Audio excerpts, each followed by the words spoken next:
मैं एक नाव पर चढ़कर बैठ गया और सारी भीड़ भूमि पर झील के किनारे खड़ी रही और वह उन्हें दृष्टांतों में बहुत सी बातें सिखाने लगा और अपने उपदेश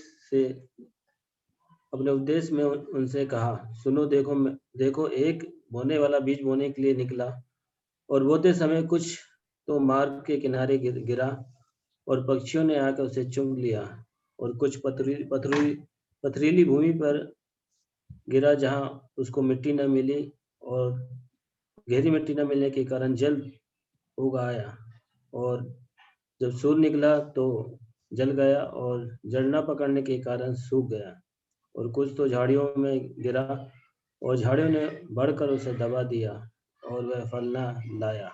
परंतु कुछ अच्छी भूमि पर गिरा और वह उगा और बढ़कर फलवंत हुआ और कोई 30 गुना, कोई 60 गुना और कोई 100 गुना फल लाया। और उसने कहा, जिसके पास सुनने के लिए कान हो वह सुन ले। 10।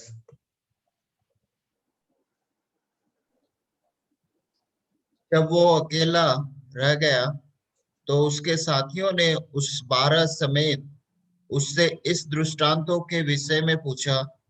उसने उनसे कहा, तुमको तो परमेश्वर के राज्य के भेद की समझ दी गई है, परंतु बाहर वालों के लिए सब बातें दृष्टांतों में होती है, इसलिए कि वे देखते हुए देखें और उन्हें सुझाई ना पड़े, और सुनते हुए सुने भी और ना समझे। ऐसा ना हो कि वे फिरे और क्षमा किए जाएं। फिर उसने उनसे कहा, क्या तुम यह दृष्टांत नहीं समझते? तो फिर और सब दृष्टांतों को क्यों कर समझोगे? होने वाला वचन बोता है जो मार्ग के किनारे हैं, जहां वचन बोया जाता है। ये वे है कि जब उन्होंने सुना तो शैतान तुरंत आकर वचन को जो उसमें बोया गया था उठा ले जाता है। और वैसे ही जो पथरीली भूमि पर बोए जाते हैं, ये वे है कि जो वचन को सुनकर तुरंत आनंद से ग्रहण कर लेते हैं, परंतु अपने भीतर जड़ ना रखने के कारण वे थोड़े ही दिनों के लिए रहते हैं। इसके बाद जब वचन के कारण उन पर क्लेश या उपद्रव होता है तो वे तुरंत ठोकर खाते हैं।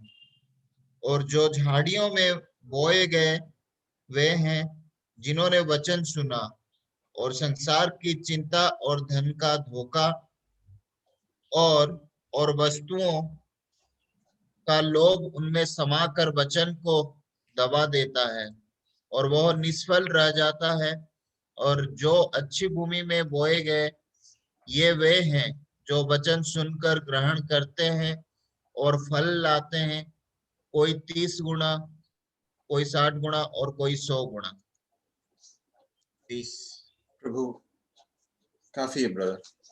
प्रभु का धन्यवाद हो, हमें परमेश्वर के जीवित वचन को पढ़ने और उस पर अध्ययन करने के लिए प्रभु ने ये अवसर दिया है। यदि बीच में अगर आवाज अगर कुछ अस्पष्ट हो तो आप जरूर बता दें। कई बार नेटवर्क का इश्यू रहता है, तो अगर कुछ ऐसा होगा तो मैं वीडियो ऑफ कर दूंगा। तो मैंने आपको पहले बताया था, मरकुस के अध्ययन के आरंभ के समय में मैंने आपको बताया था कि मरकुस का जो सुसमाचार है या जिस सुसमाचार को मरकुस ने लिखा है, ऑर्डर किया है, ये जो है बहुत सारे घटनाओं से भरी हुई एक पुस्तक है। एक के बाद एक घटनाओं को हम होते हुए देखते हैं और बहुत फास्ट मूव करने वाले एक फिल्म के रूप में हम इसे देख सकते हैं। बहुत सारी घटनाओं को यहाँ पर, ये एक ऐसी सुसमाचारों में ये ऐसी पुस्तक है जिसमें सबसे ज्यादा आश्चर्य कर्मों का वर्णन है। सबसे ज्यादा प्रभु यीशु मसीह के द्वारा किए गए आश्चर्य कर्मों का वर्णन है। 19 आश्चर्य कर्मों का वर्णन इसमें हम देखते हैं और दृष्टांतों को हम बहुत कम इस पुस्तक में देखते हैं।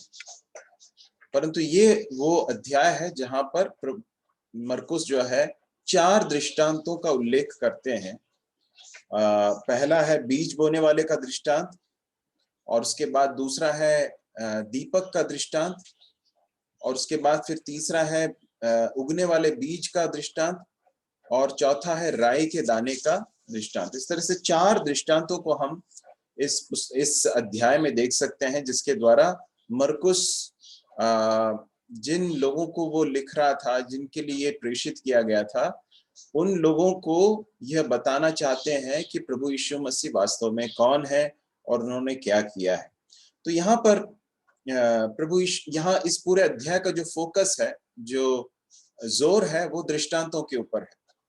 और चौथे अध्याय के पहले भाग में हम ऐसे पहले पद में ऐसा पढ़ते हैं, वह फिर झील के किनारे उपदेश देने लगा और ऐसी बड़ी भीड़ उसके पास इकट्ठी हो गई कि वह झील में एक नाव पर चढ़कर बैठ गया और सारी भीड़ भूमि पर झील के किनारे खड़ी रही और वह उन्हें दृष्टांतों में बहुत सी बातें सिखाने लगा।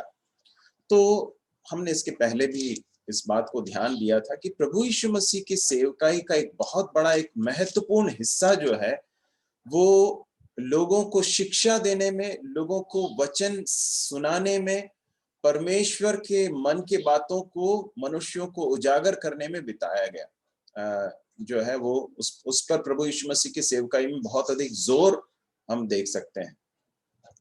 ये बहुत ही महत्वपूर्ण है, क्योंकि प्रभु यीशु मसीह संसार में आए और करीब 33.5 वर्ष तक वे जीवित रहे, और उनकी जो सार्वजनिक सेवकाई है वो करीब 3.5 वर्ष की सेवकाई थी। उस 3.5 वर्ष के अंदर उनको पिता परमेश्वर ने जो कार्य करने के लिए भेजा, वे जिस कार्य के लिए संसार में आए, उस कार्य को उनको संपन्न करके इस संसार से जाना है।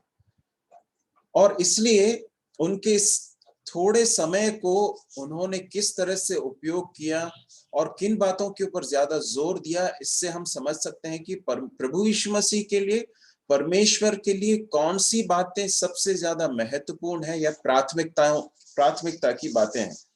तो प्रभु यीशु मसीह की सेवकाई में हमने पहले भी देखा है, आज फिर से इस बात को देख पा रहे हैं कि प्रभु यीशु मसीह शिक्षा देने के लिए, परमेश्वर के वचन की शिक्षा देने को बहुत अधिक अहमियत देते थे। ऐसा क्यों? इसका कारण क्या है?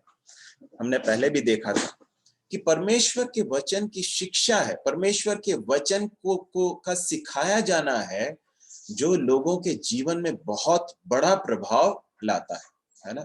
यहाँ पर हम देखते हैं प्रभु यीशु मसीह इस पुस्तक में मरकुस बहुत सारे आश्चर्य कर्मों का वर्णन करता है। मैंने आपको बताया था करीब 19 मिरेकल्स जो हैं मरकुस रिकॉर्ड करते हैं, लेकिन बार बार हम इस बात को देख सकते हैं कि यीशु मसीह सिखा रहे हैं, यीशु मसीह शिक्षा दे रहे हैं।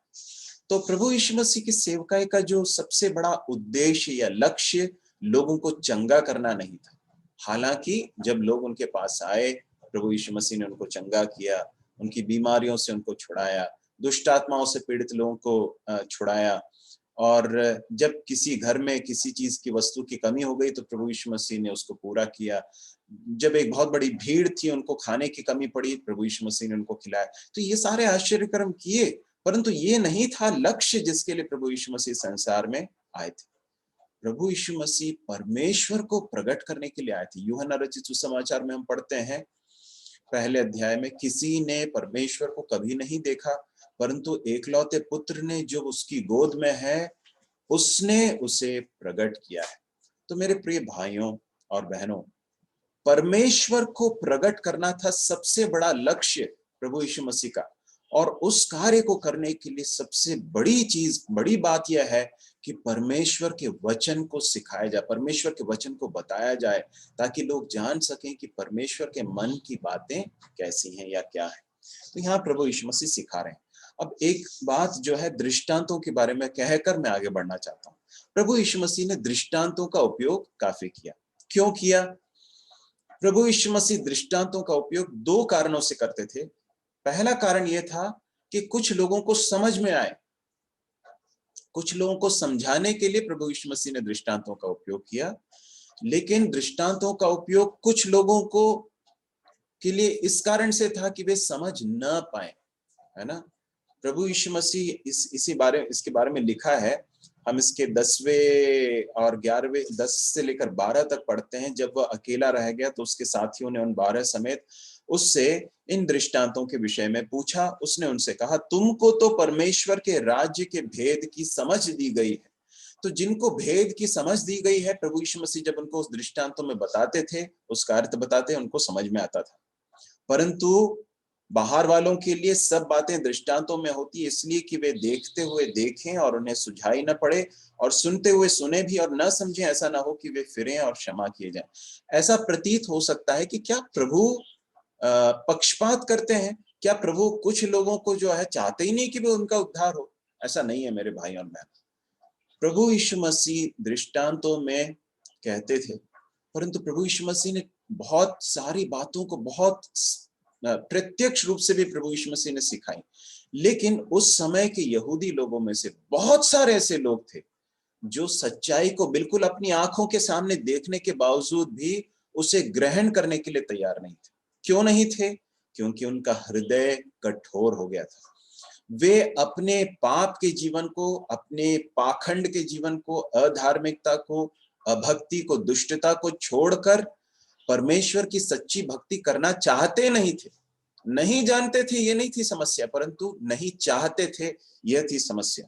तो ऐसे लोगों के लिए जिनके हृदय के अंदर परमेश्वर के प्रति विद्रोह, और जो परमेश्वर को के पीछे चलना चाहते ही नहीं थे और परमेश्वर की सच्चाई को सामने देखकर भी उसका तिरस्कार करते थे, इनकार करते थे, ऐसे लोगों के लिए दृष्टांत इस उद्देश्य से कहे गए ताकि वे समझे ही नहीं। तो ये दो उद्देश्य हैं दृष्टांतों के। आगे हम देखेंगे तो प्रभु यीशु मसीह यहाँ पर उपदेश दे रहे हैं। बड़ी भीड़ इकट्ठी हो गई है और प्रभु यीशु मसीह ने, इसके पहले मैंने आपको बताया था कि शिष्यों को जो है वे कहते हैं कि मेरे लिए एक जो नाव है उसको तैयार रखना।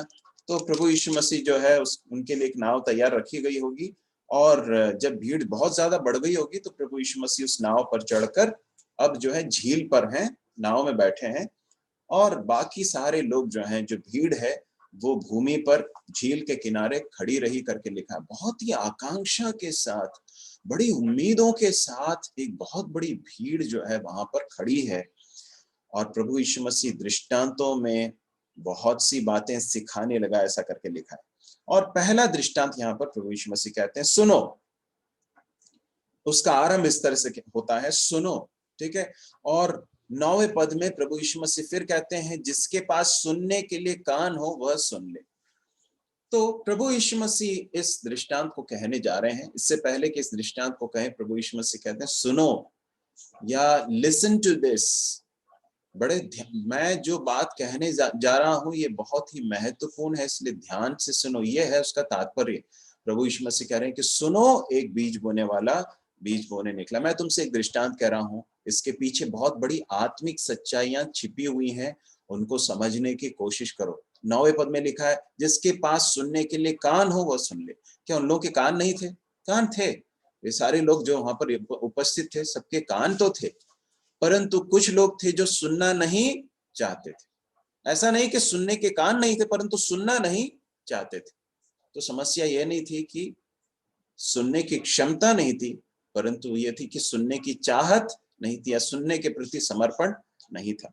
प्रभु यीशु मसीह फिर उनको चेतावनी देकर कहते हैं कि जिसके सुनने के कान हो वह सुन ले। तो यहाँ पर एक बीज बोने वाला है जो बीज बोने के लिए निकल रहा है, और चार तरह की भूमि को हम देख सकते हैं।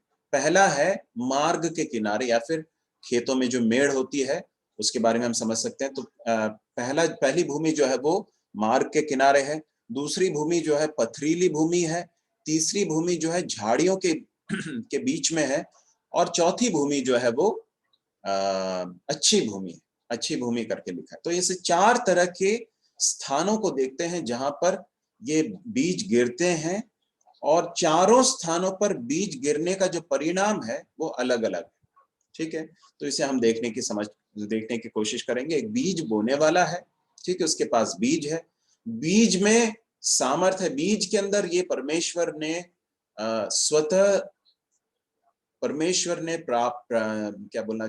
स्वाभाविक रूप से परमेश्वर ने बीज के अंदर ये सामर्थ्य डाली है, ये ताकत डाली है कि जब वो मिट्टी में पड़ता है, उसको पानी मिलता है, तो उसमें से अंकुर निकलता है और वो एक नए जीवन को बाहर निकालता है। तो हालांकि बीज जो है दिखने में बिल्कुल निष्क्रिय और बिना किसी जीवन के दिखाई देता है, परंतु वो उसमें ये ताकत परमेश्वर ने डाली है, परमेश्वर ने उसके अंदर डाली है ताकत कि उसके अंदर से जीवन बाहर निकल कर आता है। तो बीज है। अब बीज के अंदर बीज की कोई समस्या नहीं है और ना ही बोने वाले की समस्या है, परंतु 4 तरह की भूमि है जहां पर जब ये बीज गिरता है तो उसका अलग अलग परिणाम देखने को मिलता है। सबसे पहली भूमि है, हम पढ़ते हैं, कुछ मार्ग के किनारे गिरा और पक्षियों ने आकर उसे चुग लिया। दूसरी है पथरीली भूमि, जहां बहुत मिट्टी ना मिली, गहरी मिट्टी ना मिलने के कारण जल्द उग तो आया, परंतु सूर्य निकला तो जल गया, जल न पकड़ने के कारण सूख गया। कुछ झाड़ियों में गिरा, झाड़ियों ने बढ़कर उसे दबा दिया, फल न लाया। अच्छी भूमि पर कुछ गिरा, वह उगा, बढ़कर फलवंत हुआ, कोई 30 गुना, कोई 60 गुना, कोई 100 गुना फल लाया। ठीक है, तो प्रभु यीशु मसीह यहाँ पर इस दृष्टांत को कहते हैं। ठीक है, इस दृष्टांत को कहने के बाद 9वें पद में कहते हैं कि जिसके पास सुनने के कान हो वह सुन ले। अब ये जो है, अब इस बात को ध्यान दीजिए कि प्रभु यीशु मसीह जब इस दृष्टांत को कह रहे हैं तो बहुत बड़ी भीड़ उस बात को सुन रही है। ठीक है, तो कौन कौन है इसमें? प्रभु यीशु मसीह हैं, प्रभु यीशु मसीह के शिष्य लोग हैं और आसपास कुछ लोग बैठे हैं। बहुत बड़ी भीड़ जो है आसपास बैठी है और प्रभु यीशु मसीह इसको बहुत बहुत पहले से कह रहे हैं कि सुनो। तो मैं सोचता हूँ कि जब प्रभु यीशु मसीह ने ऐसा कहा होगा तो जिसका भी ध्यान इधर उधर भटक गया होगा, क्योंकि बड़ी भीड़ है और भीड़ होती है तो शायद एक दूसरे से बात भी कर रहे होंगे या कुछ डिस्ट्रैक्टेड भी होंगे। तो जब प्रभु यीशु मसीह ने कहा सुनो, तो जरूर जो है इन्होंने ध्यान तो दिया होगा, सुना होगा। ठीक है, परंतु 10वें पद में एक बहुत ही रोचक बात दिखाई देती है। ऐसी चीज दिखाई देती है जिससे हम समझ सकते हैं कुछ आत्मिक सच्चाई को। जब वह अकेला रह गया तो उसके साथियों ने उन 12 समेत उससे इन दृष्टांतों के विषय में पूछा। अब यहां पर एक बहुत इंटरेस्टिंग चीज हो रही है। वो क्या हो रही है कि प्रभु यीशु मसीह ने दृष्टांत को कह दिया है ना, दृष्टांत का अर्थ जो है उसकी व्याख्या भी हुई नहीं है। प्रभु यीशु मसीह ने दृष्टांत कह दिया है, बहुत बड़ी भीड़ है, लेकिन बहुत चुनिंदा कुछ लोग यीशु मसीह के पास एकांत में आते हैं और उसके बाद प्रभु यीशु मसीह से पूछते हैं कि प्रभु इसका अर्थ क्या है, आप क्या कहना चाहते थे। मेरे प्रिय भाई और बहनों, भीड़ तो थी और भीड़ उस आवाज उस वचन को सुन रही थी। प्रभु यीशु मसीह ने जो दृष्टांत कहा बहुत क्लियरली उनको सुनाई दिया, परंतु उसे सुनने के बाद बहुत कम लोग थे जो प्रभु यीशु मसीह के पास गए और प्रभु से पूछा, प्रभु हमें इसका अर्थ समझाइए। और जिन्होंने प्रभु यीशु मसीह से पूछा, प्रभु ने क्या किया, उनको उसका अर्थ समझाया। 13वें पद से 20वें पद तक हम देखते हैं प्रभु यीशु मसीह उनको उस दृष्टांत का अर्थ समझा रहे हैं, उसकी व्याख्या कर रहे हैं। मेरे प्रिय भाई और बहनों, भीड़ का हिस्सा यदि हम होंगे तो परमेश्वर के वचन की सच्चाइयां हम पर प्रकट नहीं होंगी। जब तक हम शिष्यता में आगे नहीं बढ़ेंगे, जब तक शिष्यों के समान, चेलों के समान जाकर प्रभु से परमेश्वर के वचन के अर्थ को समझने के लिए उसके चरणों पर नहीं बैठेंगे, तब तक परमेश्वर अपने मन की बातों को हम पर प्रकट नहीं करेंगे। ये बहुत बड़ी एक सच्चाई है जिसे हमें सीखने की जरूरत है। प्रभु यीशु मसीह इन सच्चाइयों को सिखाने के लिए तैयार तो हैं, उसकी व्याख्या करने के लिए तैयार हैं, परंतु किसके लिए? उन लोगों के लिए जो अपने पूरे यत्न से उसको ढूंढते। परमेश्वर उनको प्रतिफल देता है जो उसे यत्न से ढूंढते हैं। एक भाग निकाल लीजिए, मैं सोचता हूँ आप सभी के लिए काफी परिचित है, परंतु फिर भी एक बार हम पढ़ लेंगे। इब्रानियों की पुस्तक उसका 11वां अध्याय, इब्रानियों की पुस्तक 11वां अध्याय और उसके 6वें पद को कोई पढ़ लीजिए, इब्रानियों 11 का 6, कोई पढ़ लीजिए उसे।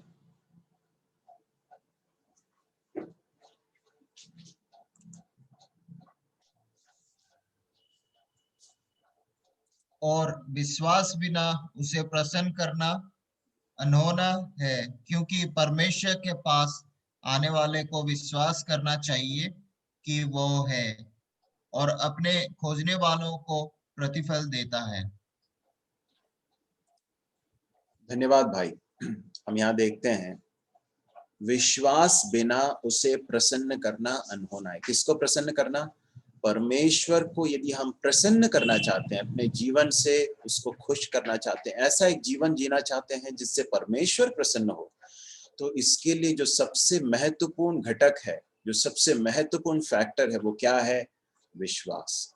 विश्वास के बिना हम उसे प्रसन्न नहीं कर सकते। और ये विश्वास, क्या विश्वास है? परमेश्वर के पास आने वाले को विश्वास करना चाहिए कि वह है, और अपने खोजने वालों को प्रतिफल देता है। अपने खोजने वालों को प्रतिफल देता है। अब जानते हैं, इसको कहने से जस्ट पहले इब्रानियों का लेखक किसके बारे में कहता मालूम? हनोक के बारे में। और लिखा है कि हनोक ने परमेश्वर को प्रसन्न किया। और उत्पत्ति के पुस्तक में हम पढ़ते हैं कि वो परमेश्वर के साथ साथ चला। परमेश्वर की आवाज को सुनता हुआ परमेश्वर के साथ चलने वाला एक भक्त व्यक्ति था हनोक। मेरे प्रिय भाई और बहनों, परमेश्वर के वचन के प्रति आपका रवैया, मेरा रवैया, हमारा प्रत्युत्तर, हमारा जो मनोभाव है वो कैसा है? परमेश्वर के वचन को जब हम पढ़ने के लिए, जब ध्यान मनन करने के लिए बैठते हैं, तो किस तरह के एक मन के साथ बैठते हैं? मैं इतना तो उम्मीद करता हूं कि आप सब परमेश्वर के वचन के साथ कुछ देर समय व्यतीत करते हैं। मैं आपको एक बात बताना चाहता हूं कि एक ऐसा विश्वासी जीवन, मसीह विश्वासी के जीवन में एक ऐसा समय रहता है जब उसको प्राथमिक पाठ सिखाए जाने पड़ते हैं। क्या है प्राथमिक पाठ? कि भाई या बहन, हमारे जीवन में कुछ चीजें बहुत महत्वपूर्ण है। पहली चीज, ध्यान मनन करना। रोज एक समय निकालना जिसमें शांत होकर परमेश्वर के वचन पर मनन करना, ये एक बात है, प्रारंभिक पाठ है ये। उसके बाद दूसरा, प्रार्थना में समय व्यतीत करना। तीसरा, संगति करना। और चौथा जो है, कलीसिया के साथ संगति करना तीसरा। और चौथा जो है, अपने विश्वास के बारे में जो आपने जाना है उसे दूसरों के साथ बांटना। ये कुछ प्रारंभिक पाठ है, ठीक है? तो उसमें से ध्यान मनन जो है बहुत प्रारंभिक पाठ है। ये कैसा है? जैसा कि एक स्कूल में जाते हैं तो बच्चों को सबसे पहले प्रारंभिक पाठ सिखाया जाता है। तो straight line, slanted line, sleeping line, ये सारी चीजें सिखाई जाती है। उसके बाद धीरे धीरे करके अल्फाबेट सिखाया जाता है, ABCD, अ आ इ ई, ये सब सिखाया जाता है। ये सब क्या है? बिल्कुल प्राथमिक पाठ है। मैं आपसे पूछना चाहता हूँ, 12वीं कक्षा में आने के बाद या फिर एक बच्चा जो है कौन सी उम्र में ABCD सीखता है? किस उम्र में सीखा जाता है? करीब 4 से 5 साल के आसपास, या 3-4 साल के आसपास के उम्र में उस पाठ को सीखा जाता है। परंतु मान लीजिए एक व्यक्ति जो है 20 साल का हो गया या 30 साल का हो गया, और उसके बाद भी उसको ये ABCD सिखाने की अगर जरूरत पड़ती है, उसके बारे में बताने की जरूरत पड़ती है कि देखो ABCD जो है ऐसा लिखा जाता है या ऐसा इसको करना है, तो आप क्या कहेंगे? इसका अर्थ यह है कि उसके जीवन में बिल्कुल भी उन्नति नहीं हुई। तो इसलिए एक समय था जब इस बात को जोर देकर कहा जाता था, हम भी सिखा रहे थे, कि प्राथमिक पाठ में से एक है ध्यान मनन करना है, ठीक है? तो ध्यान मनन करना है, इसके बारे में कोई अब बहुत ज्यादा जोर देने की जरूरत है। मैं उम्मीद करता हूं कि आप सभी ऐसा कर रहे हैं। यदि नहीं कर रहे हैं तो कृपया परमेश्वर के सामने अपने आप को नम्र करके, प्रभु के सामने अपने आप को दीन करके माफी मांगे और अपने जीवन को ठीक करें। तो प्राथमिक चीजें हैं विश्वासी जीवन की, ठीक है? ये तो हो गई एक चीज। हम ध्यान मनन करते हैं, और ध्यान मनन करते समय परमेश्वर के वचन के प्रति हमारा रवैया कैसा होना चाहिए, उसके बारे में हम देख रहे थे। जो परमेश्वर के पास आता है उसे चाहिए कि वो विश्वास करे कि परमेश्वर है, और उनको प्रतिफल देता है जो उसे कैसे ढूंढते हैं? यत्न से ढूंढते हैं। जो बड़ी इच्छा के साथ, बड़ी आकांक्षा के साथ ढूंढते हैं, परमेश्वर उनको प्रतिफल देता है। मत्ती रचित सुसमाचार 5वें अध्याय में प्रभु यीशु मसीह कहते हैं, धन्य है वे जो धर्म के भूखे और प्यासे हैं, क्योंकि वे तृप्त किए जाएंगे। जो भूखे और प्यासे हैं, वे तृप्त किए जाएंगे। प्रभु यीशु मसीह के पास ये शिष्य आकर पूछ रहे हैं, प्रभु प्लीज आप इसका अर्थ हमें समझाइए, हम समझना चाहते हैं, है ना। तो जिन लोगों ने ये इच्छा जाहिर की, जो प्रभु के पास आए, हम देखते हैं कि प्रभु यीशु मसीह उनको जाकर उनको बताते हैं, उनको सिखाते हैं, उनको इसका अर्थ समझाते हुए हम देख सकते हैं। ठीक है, अब हम इसके अर्थ में आ जाएंगे। 13वें पद से लेकर 20 तक हम पढ़ेंगे। फिर उसने उनसे कहा, क्या तुम ये दृष्टांत नहीं समझते? तो फिर और सब दृष्टांतों को कैसे समझोगे? बोने वाला वचन बोता है, जो मार्ग के किनारे हैं, जहां वचन बोया जाता है, ये वे हैं जब उन्होंने सुना तो शैतान तुरंत आकर वचन को जो उसमें बोया गया था उठा ले जाता है। तो यहाँ पर प्रभु यीशु मसीह सबसे पहली बात बताते हैं, वो ये है कि बोने वाला जो है वो बीज बो रहा है। हमने पहले देखा था, तो बीज क्या है प्रभु यीशु मसीह बताते हैं। बीज क्या है? वचन है। पतरस की पत्री में हम पढ़ते हैं कि परमेश्वर के अविनाशी बीज के द्वारा हमारा उद्धार हुआ है। तो परमेश्वर का वचन बीज के साथ उसकी तुलना की गई है, जिसमें सामर्थ है, जिसमें जीवन है, और वो जब किसी व्यक्ति के जीवन में आता है तो वो अपना कार्य किए बिना नहीं रहता है। तो परमेश्वर का वचन बीज है, कोई तो उसे बो रहा है। हो सकता है हम जब ध्यान मनन कर रहे हैं तो परमेश्वर का वचन हम पढ़ते हैं, और वो वचन जो है एक बीज के रूप में हमारे हृदय के अंदर पड़ता है। या फिर हो सकता है कि जैसे आज अभी आप सुन रहे हैं, वैसे आप परमेश्वर के वचन को सुनते हैं, कलीसिया में सुनते हैं, या हो सकता है कि आप किसी कैंप में जाते हैं तो सुनते हैं, या हो सकता है कि कोई संदेश जो है आपको परमेश्वर के वचन के बारे में जो संदेश है वो कहीं से कोई लिंक मिल जाता है तो आप उससे देखते हैं या सुनते हैं। तो परमेश्वर का वचन है जो बीज के रूप में पड़ता है। परमेश्वर के वचन में सामर्थ है, परमेश्वर के वचन में कोई कमी नहीं है। ठीक है, इस बात को याद रखने की जरूरत है।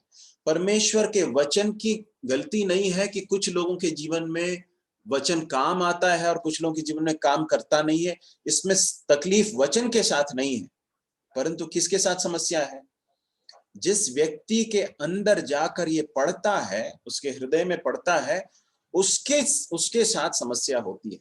ठीक है, तब देखें, सबसे पहले तरह के व्यक्ति को देखिए, जो मार्ग के किनारे हैं जहां वचन बोया जाता है। ये वे हैं जब उन्होंने सुना तो शैतान तुरंत आकर वचन को जो उनमें बोया गया था उठा ले जाता है। पहले तरह की भूमि के लोग वो हैं जो वचन को सुन रहे हैं, अपने कानों से सुन रहे हैं, परंतु वचन को बिल्कुल भी ध्यान से नहीं सुनते। वो they do not pay attention to what they are listening. वे उस वचन को, उस आवाज को सुन तो रहे हैं, परंतु वचन को जो सुनते समय जो ध्यान से सुनने की जरूरत है वो नहीं कर रहे। उनका ध्यान इधर उधर भटका रहता है। ऐसे कई लोग हैं जो परमेश्वर के वचन को पढ़ते समय उनका मन इधर उधर भटकता रहता है। उनका मन जो है बहुत सारे विचारों से भरा हुआ रहता है। वचन को पढ़ते समय उनका ध्यान वचन में नहीं रहता है। पढ़ तो रहे हैं परंतु ध्यान कहीं और रहता है। या ऐसे लोग होते हैं जो वचन सुनते हैं, सुन रहे हैं, परंतु उस समय पर भी उनका मन जो है बहुत सारी चीजों में, उनका मन में बहुत सारी चीजें घूम रही हैं। ठीक है, और वो वचन को जिस तरह से ध्यान के साथ सुनना चाहिए वो नहीं कर रहे। तो ऐसे लोग जो परमेश्वर के वचन को सीरियसली नहीं लेते हैं, ये जब परमेश्वर के वचन को पढ़ते हैं तो हमें इस मनोभाव के साथ बैठना है कि प्रभु ये तो आपका वचन है, ये तो सामर्थी वचन है, ये जीवित वचन है प्रभु, और जब मैं इसे पढ़ने के लिए बैठा हूं तो निश्चित रूप से आप मुझसे बातचीत करेंगे। मैंने आपको एक अपॉइंटमेंट दिया, आपने मुझे एक अपॉइंटमेंट दिया है, तो प्रभु प्लीज आप मुझसे बातचीत कीजिए। मैं सुनने के लिए आया हूं, बड़ी आकांक्षा के साथ सुनने के लिए आया हूं। तो यदि ऐसा एक व्यक्ति नहीं बैठता है, बड़े अनमने भाव से बैठता है, या सुनता है, उसका ध्यान परमेश्वर के वचन पर नहीं है, तो फिर जो होता है उसके बारे में लिखा है, शैतान तुरंत आकर वचन को जो उनमें बोया गया था उठा ले जाता है। मेरे भाइयों और बहनों, एक ऐसी सच्चाई है जो मैं आपको बताना चाहता हूँ। शैतान इस फिराक में हमेशा घूमता रहता है कि जो व्यक्ति वचन सुन रहा है वो वचन को किस तरह से सुन रहा है। अगर वो ध्यान से नहीं सुन रहा है तो उस वचन को वो उठाकर ले जाता है, या जो सुना गया उसको वहां से हटा देता है। मैं आपको बताना चाहता हूं, यदि हम परमेश्वर के वचन के सुने जाने पर या पढ़े जाने पर यदि हम ध्यान नहीं देंगे तो ज्यादा समय नहीं लेगा। यहां लिखा है कि तुरंत सुना, उन्होंने उसने ध्यान नहीं दिया, तुरंत जो क्या हुआ, वचन को जो उसमें बोया गया था उठा ले जाता है। कितने ही बार वचन को सुना, वचन को पढ़ा, लेकिन जो ध्यान देना चाहिए था वो नहीं दिया। इसलिए क्या हो गया, कुछ समय के बाद भूल ही गए कि क्या पढ़ा था, याद ही नहीं है क्या पढ़ा था। क्यों याद नहीं है? क्योंकि ध्यान से नहीं पढ़ा, पढ़ने के बाद उस पर मनन नहीं किया, कहीं लिख कर नहीं रखा। अगर याद नहीं रहता है तो लिख कर रखें और बार बार उसको देखें, बार बार सोचें उसके विषय में। तो ये व्यक्ति ऐसा नहीं करता। इस व्यक्ति का वचन के प्रति जो मनोभाव है, रवैया है, वो बहुत ही लापरवाही से भरा हुआ है। ये बड़े हल्के रीति से वचन को पढ़ता है। मैं आपको बताना चाहता हूं, इस व्यक्ति के जीवन में अंकुरित भी नहीं हो पाया वचन, है ना। दूसरी जो भूमि है उसमें कम से कम अंकुर तो निकला। इस व्यक्ति के हृदय में परमेश्वर का वचन अंकुरित नहीं हो पाया। क्या वचन की ताकत की समस्या थी क्या? नहीं। क्या बोलने वाले की समस्या थी क्या? नहीं। परंतु इसलिए कि वचन को ध्यान से नहीं सुना। मैं आपको बताना चाहता हूं, आप किस तरह से परमेश्वर के वचन के साथ बैठते हैं, या आप वचन को जब सुनते हैं तो आपका ध्यान कहाँ रहता है? प्रभु सहायता करे। दूसरी तरह की भूमि जो पथरीली भूमि पर बोए जाते हैं, ये वे हैं जो वचन को सुनकर तुरंत आनंद से ग्रहण कर लेते हैं, परंतु अपने भीतर जड़ न रखने के कारण वे थोड़े ही दिनों के लिए रहते हैं। उसके बाद जब वचन के कारण उन पर क्लेश या उपद्रव होता है तो वे तुरंत ठोकर खाते हैं। यहाँ पर दूसरे तरह का व्यक्ति है। ये कैसा है? इसका हृदय मार्ग के किनारे जैसा नहीं है, जिसमें जो है पड़ता है और चिड़िया चुग कर ले जाती है। इसका जो हृदय है उस पर थोड़ी सी मिट्टी है, परत पर जो है थोड़ी सी मिट्टी है, बाहर ऊपरी परत पर जो है थोड़ी सी मिट्टी है, लेकिन हृदय के अंदर की अवस्था कैसी है? हृदय का जो अंदरूनी भाग है वो बहुत कठोर है।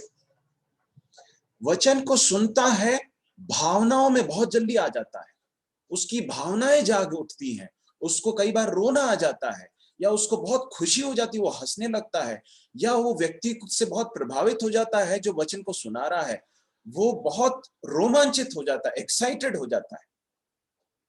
तो ये व्यक्ति है जो सुनता है, ठीक है, ध्यान से भी सुन रहा है, और बहुत ज्यादा वो इमोशनल भी हो जा रहा है, बहुत भावनाओं के आवेग में आ जाता है। हो सकता है उसको उसको जो है बहुत खुशी हो, या उसको रोना है, या हो सकता है बहुत सारी ये सारी चीजें उसमें होती हैं। परंतु एक समस्या है इसके साथ। क्या समस्या है? इसके हृदय के अंदर वो इस वचन को संभाल कर सहेज कर नहीं रखता है। ये बीज जो है ये ऊपर जो है ऊपरी मिट्टी पर ही पड़ा है, उसके बाद नीचे तक नहीं जा पाए, जड़ें अंदर नहीं जा पा रही। बीज तो पड़ा परंतु जड़ें नहीं जा पा रही। जड़ें अंदर क्यों नहीं जा पा रही हैं? क्योंकि हृदय कठोर है, पथरीली भूमि के समान। क्या समस्या है मालूम है? बहुत उत्साह तो है, बहुत एंथुजियाज्म है, बहुत इच्छाएं हैं। मैं एक सेमिनार अटेंड करने के लिए काफी वर्षों पहले गया था। वहां पर जो वक्ता है वो बता रहे थे कि desire is a big deception until it leads to obedience. Desire या जो इच्छाएं हैं या आकांक्षाएं हैं, ये बहुत बड़ा धोखा है जब तक वो इच्छाएं जो है वो मूर्त रूप नहीं ले लेती है, या जब तक वो आज्ञाकारिता में परिवर्तित नहीं हो जाता है, तब तक डिजायर जो है या इच्छा, मैं बोलता हूं ना, मेरी बड़ी इच्छा है, आप मेरे लिए प्रार्थना कीजिए, मैं ऐसा करना चाहता हूँ, मैं ऐसा करना चाहता हूँ, आप मेरे लिए प्लीज दुआ कीजिए और आप ऐसा कीजिए, आप, मेरी इच्छा है, मेरी बहुत इच्छा है कि मैं ऐसा करूँ वैसा करूँ। ये सारी इच्छाएं जो है बहुत अच्छी इच्छाएं, बहुत अच्छी आकांक्षाएं हैं, परंतु ये बहुत बड़ा धोखा हो जाता है। क्यों? क्योंकि इसमें आगे जाकर आज्ञाकारिता नहीं है, परिश्रम नहीं है। तो ये व्यक्ति जो है बहुत वचन को सुनते समय बहुत इमोशनल हो जाता है, उसके अंदर बहुत इच्छाएं जाग जाती हैं, परंतु हृदय के अंदर वचन जड़ नहीं पकड़ रहा है, जड़ नहीं पकड़ पा रहा है। क्यों? क्योंकि हृदय के अंदर आज्ञाकारिता नहीं है ना। वचन को अंदर जाकर वचन के ऊपर ध्यान करते हुए, क्या प्रभु ने क्या कहा था, मुझे किन चीजों को ठीक करना है, मुझे कहाँ आज्ञा माननी है, इसके विषय में कोई परिश्रम नहीं, परंतु सिर्फ इमोशनल लेवल पर जो है ये व्यक्ति बहुत खुश हो जाता है। तो क्या होता है, कुछ समय के बाद जब वचन के कारण क्लेश या उपद्रव होता है तो तुरंत ठोकर खाता है। या दूसरे शब्दों में, वचन को लागू करने की जब बात आती है, वचन को व्यावहारिक रूप से प्रतिदिन के जीवन में व्यावहारिक रूप से लागू करके जीने की बारी आती है, उस समय पर ये व्यक्ति जो है ये जो है पीछे हट जाते हैं। क्यों हट जाते हैं मालूम? क्योंकि कीमत चुकाना नहीं चाहते। कमिटमेंट जो है या समर्पण जो है वो हमेशा एक कीमत जो है, कीमत चुकाए जाने की मांग करती है। तो परमेश्वर हमारी सहायता करे कि इस व्यक्ति के समान सिर्फ भावनाओं में बहकर इमोशनल लेवल तक ही हमारे जीवन में परमेश्वर का वचन कार्य न करे। ये व्यक्ति जो है बहुत उत्साह तो है इसमें, परंतु आज्ञाकारिता नहीं।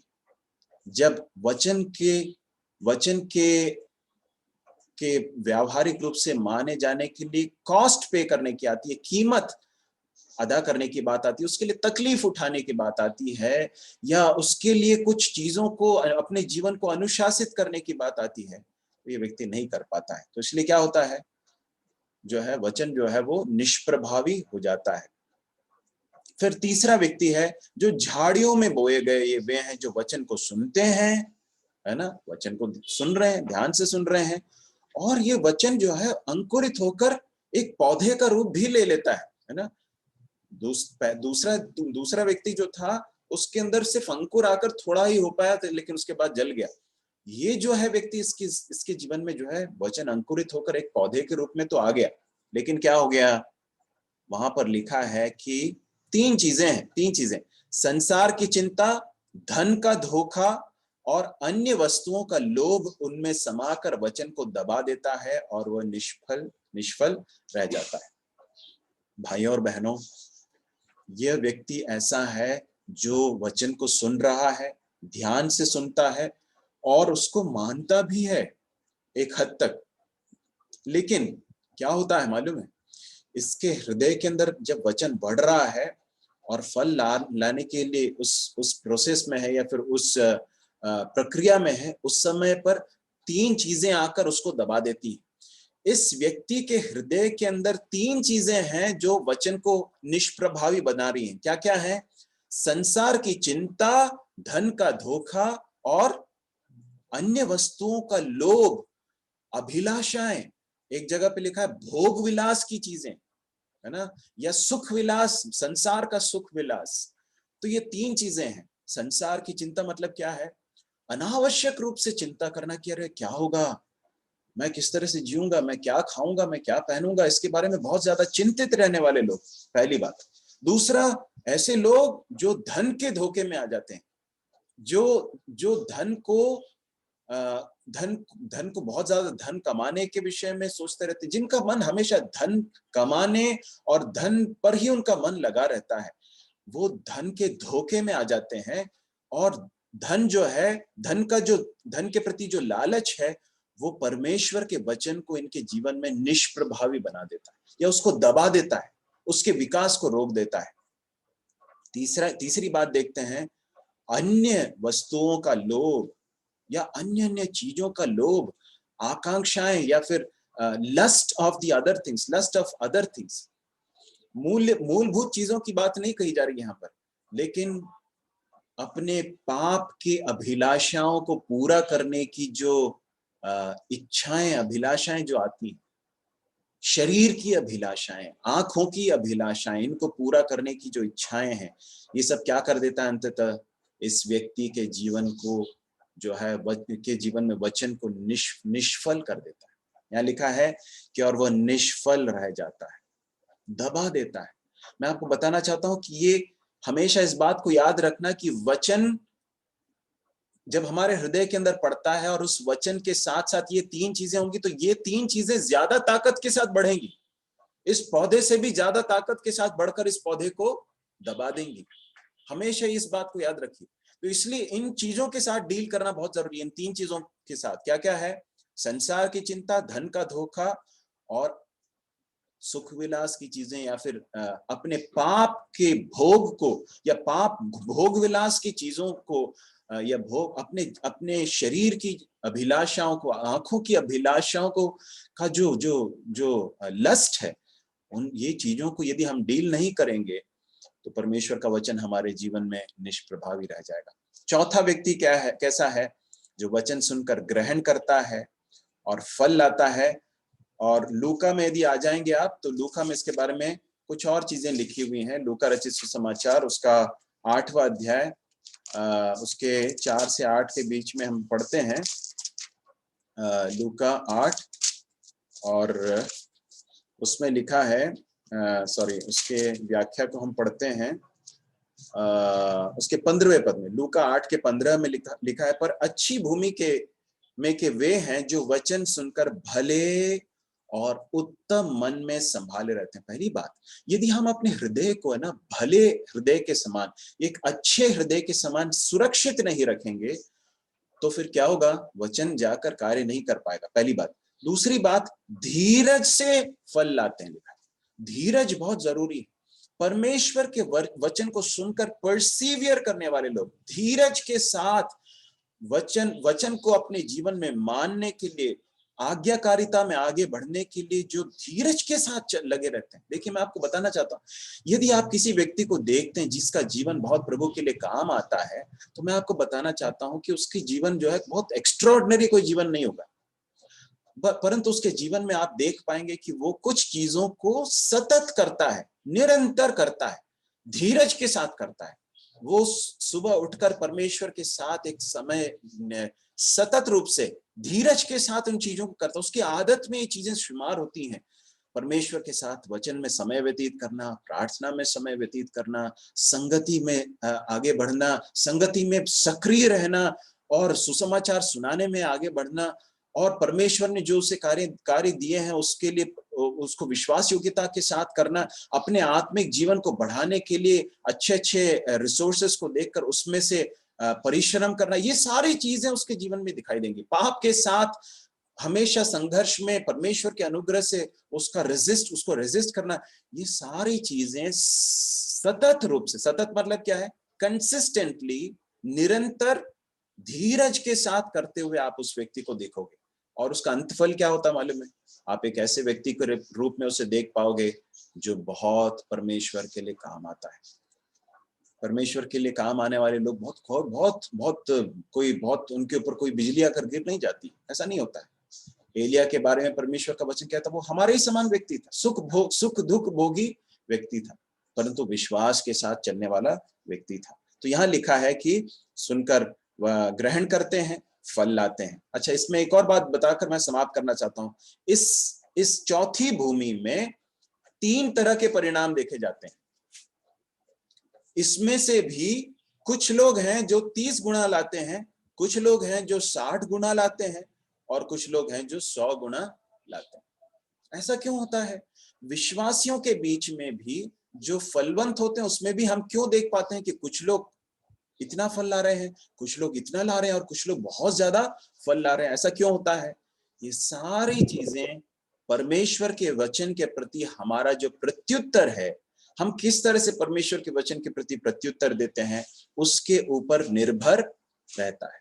प्रभु हमारी सहायता करे कि हम इन सारी सच्चाइयों को जो है हम ध्यान से सुन सकें। आज परमेश्वर के वचन को हमने सुना है, और परमेश्वर के वचन के सुने जाने के पश्चात हम उस व्यक्ति के समान न करें जो ध्यान से नहीं सुन रहा था, जो बहुत या उस व्यक्ति के समान जो बहुत इमोशनल हो जाता है, जिसकी भावनाएं तो जाग उठती हैं लेकिन आज्ञाकारिता में वो परिवर्तित नहीं होता है, या उस व्यक्ति के समान जिसके जीवन में 3 चीजें आकर उसको दबा देती हैं, परंतु अच्छी भूमि के समान परमेश्वर के वचन को ग्रहण करते हुए धीरज के साथ जो चीजें हमें करनी उनको निरंतर सतत करते हुए फलवंत जीवन जीने के लिए हमारी सहायता करे प्रभु।